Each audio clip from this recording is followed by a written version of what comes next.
دوستو بہت سارے لوگ ہوتے ہیں جو ماضی کے حوالے سے جو غلطیاں ہوئی ہوتی ہیں ان کے بارے میں سوچتے رہتے ہیں، یا مستقبل کے بارے میں سوچتے رہتے ہیں کہ یہ ہو جائے گا وہ ہو جائے گا۔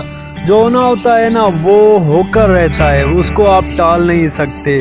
باقی جو ہو چکا ہے نا وہ ہو چکا ہے، اس کو آپ کو قبول کرنا چاہیے، اس کو ایکسیپٹ کرنا چاہیے، کیونکہ اس کو آپ بدل نہیں سکتے۔ اسی لیے پچھتاوا کرنا یا خود کو گلٹی محسوس کروانا یہ فضول کا کام ہے۔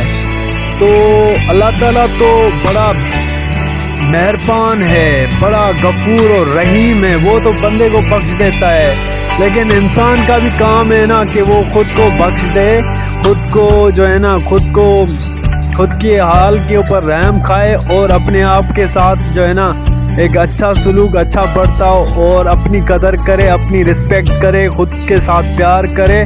لو yourself, love your respect. چھوڑیں ماضی میں کیا ہوا، کچھ بھی ہوا، جو ہونا ہوتا ہے نا وہ ہو کر رہتا ہے، اس کو آپ ٹال نہیں سکتے۔ بس جو ہو رہا ہے اس میں جئیں اور زندگی کا لطف لیں، زندگی کو انجوائے کریں، کیونکہ یہ بہت مختصر ہے۔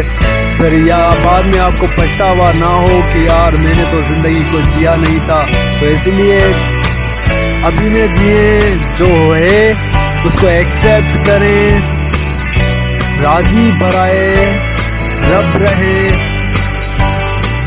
اپنی چاہتوں میں، اپنی قربتوں میں، اپنی محبتوں میں دنیا کو، لوگوں کو، معاشرے کو شامل کریں اور خوش رہیں۔